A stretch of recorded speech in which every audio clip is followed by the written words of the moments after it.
नमस्कार मैत्रिणींनो, स्वागत आहे तुमचं माझ्या यूट्यूब चॅनलवर। आज मी तुमच्यासाठी मोठ्या साईजमध्ये शॉपिंग बॅग घेऊन आली आहे आणि ह्या बॅगचा बेस मी अशा पद्धतीने बनवला आहे। म्हणजे तुम्हाला अशी ट्रिक पण सांगणार आहे की तुम्ही कोणत्याही मापाची बॅग बनवू शकता अशा पद्धतीने बेस जर शिवला तर।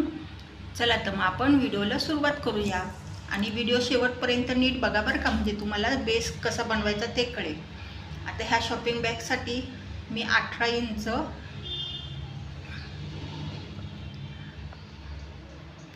बाय 15 इंचाचं 2 पीस घेतलेले आहेत बरं का। आतल्या बाजूने मी कॅनव्हास लावून खालच्या बाजूने अस्तर लावलेलं आहे। आता अस्तर मी एकाच पिसाला लावलेलं आहे आणि दुसऱ्या पिसाला नुसतं कॅनव्हास लावलेलं आहे, कारण की मला त्या बाजूला आहे ना कप्पा बनवायचा आहे। आता वरनं आहे ना मी 3 इंच मार्किंग करून घेणार आहे। 3 इंचावर पूर्ण मार्किंग करून घ्यायचे आपल्याला आणि पट्टीने लाईन पण मारून घ्या, म्हणजे कापताना आपल्याला सरळ कापलं जाईल। खूप साधी आणि सोपी ही बॅग आहे आणि बेस पण मी एकदम म्हणजे छान असं शिवलेला आहे, एकदम सोप्या पद्धतीने शिवला आहे बेस। त्याचं माप कसं घ्यायचं ते मी सांगते, म्हणजे तुम्हाला कोणत्याही मापाची बॅग तुम्ही बनवू शकता अशा प्रकारे बेस बनवला तर। आता काही ते आपण आहे ना कापून घेणार आहोत। 3 इंचाचं हे घेतलेलं आहे बरं का आपण माप।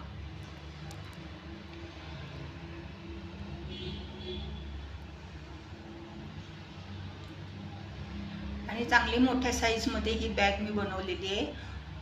तुम्ही कुठे शॉपिंगला वगैरे जायचं असेल किंवा बाहेर कुठे फिरायला जरी जाताना तुम्ही घेऊन जाऊ शकता। आता ही ते बघा, अशी चेन लावायची आपल्याला, वरच्या बाजूने दाब शिलाई पण मारायची आणि चेन लावल्या खालच्या बाजूने अस्तरनी चारी बाजूनी शिवून घ्यायचं आहे बरं का। आता माझी चेन लावून झालेली आहे, दाब शिलाई पण मारून घेतली आणि खालच्या बाजूने मी अस्तर पण लावून घेतलेलं आहे। ठीक आहे, आता आहे ना आपण ह्याला बंद लावून घेऊया। आता हे असे बंद घेतलेत मी। बंदाचं माप सांगते तुम्हाला। बंदाचं माप आहे बघा 25 इंच बाय 1 इंच। 25 बाय 1 इंचाचे मी 2 बंद घेतलेले आहेत। ठीक आहे, बघा आता हे काय करायचं, आपल्याला अशी मधोमध घडी घालायची ह्या पिसाची। एका पिसाची मधोमध घडी घालून तिथे मार्किंग करून घ्यायचं आणि जिथे मधोमध आपण मार्किंग करून घेतले ना त्या बाजूने आपण 3 इंचावर परत मार्किंग करणार आहे आणि दुसऱ्या बाजूने पण 3 इंचावर मार्किंग करून घ्यायचं आहे।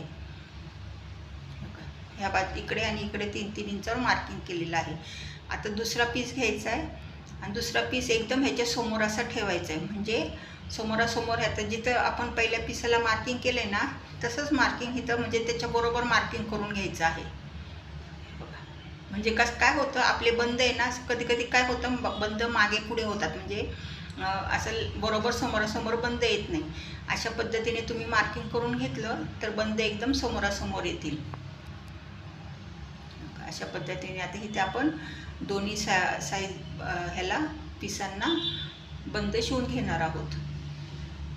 चला तर मग आता आपण बंद शिवून घेऊया। बघा तसे हे बंद माझे शिवून झालेले आहेत।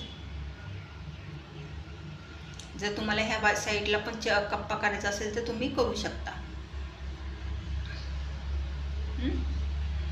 आता मी काय करायचं, आता वरच्या बाजूला आपण चेन लावून घेणार आहोत। आता वर काय करायचं, चेन अशी ही उघडायची चेन आणि एक साईड ह्या बाजूला घेऊन पाईप वरनं दाब शिलाई मारायची आणि दुसरी साईड त्या बाजूला घेऊन दाब शिलाई मारून घ्यायची। बघा अशा पद्धतीने माझी चेन शिवून झालेली आहे। अजून मी त्याच्यामध्ये रनर नाही घातले, कारण की आपल्याला आता अजून बेस शिवायचा आहे। बेस शिवून झाल्यावर त्याच्यात मी रनर घालणार आहे। आता बेससाठी काय घेतले मी, हे एक अशी पट्टी घेतलेली आहे, तर त्या पट्टीचं माप सांगते तुम्हाला मी 13 इंच। 13 बाय 5 इंचची पट्टी आहे। ठीक आहे, आता आपण बेस आता समजा 5 इंच घेतला ना, आता आपली लांबी किती होती 18 इंच। मग 18 इंचातून 5 इंच वजा केल्यावर किती उरतात 13 इंच। मग 13 इंचाची आपण पट्टी घेतलेली आहे. जर तुम्ही बेस 6 इंच घेतला तर 18 इंचातून 6 इंच वजा करायचे. म्हणजे 6 इंच वजा केले असते तर आपली पट्टी आली असती 12 इंच. म्हणजे जेवढं आपण बेसचं हे माप घेऊ ना तेवढं त्या लांबीतून आपण माप वजा करणार आहोत. समजा 4 इंच जर बेस घेतला आपण तर 4 इंच वजा करायचे. मग 4 इंच वजा केले असते तर पट्टीची लांबी आली असती 14 इंच. ठीक आहे. अशा पद्धतीने तुम्ही कोणत्या पण साईजमध्ये बेस तुम्ही आपल्या बॅगला बनवू शकता. आता ह्याचं बरोबर असं मधोमध आपण घडी घालणार आहोत आणि त्याला मार्किंग करून घेणार आहोत.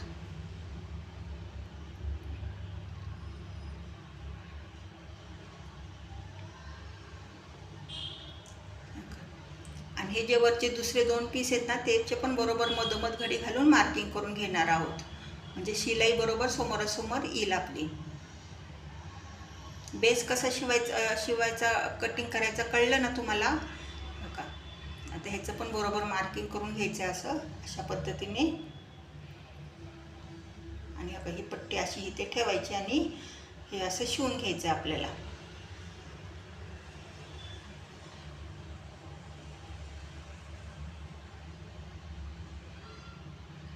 आता अशा पद्धतीने मी शिवलं आहे आणि वरच्या बाजूने अशी दाब शिलाई पण मारून घेतलेली आहे.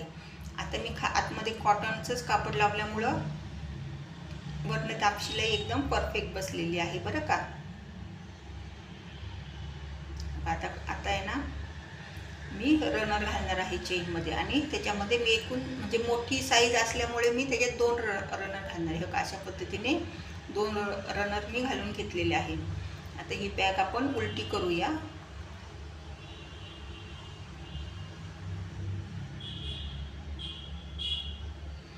आता उलट केली की अशी पहिल्यांदा कडेने शिलाई मारून घ्यायची आणि तिथे तुम्ही पायपिंग पण करून घ्या बरं का.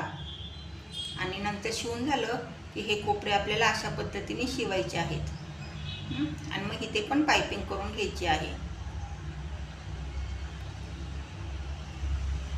आता अशा पद्धतीने माझं शिवून झालेलं आहे.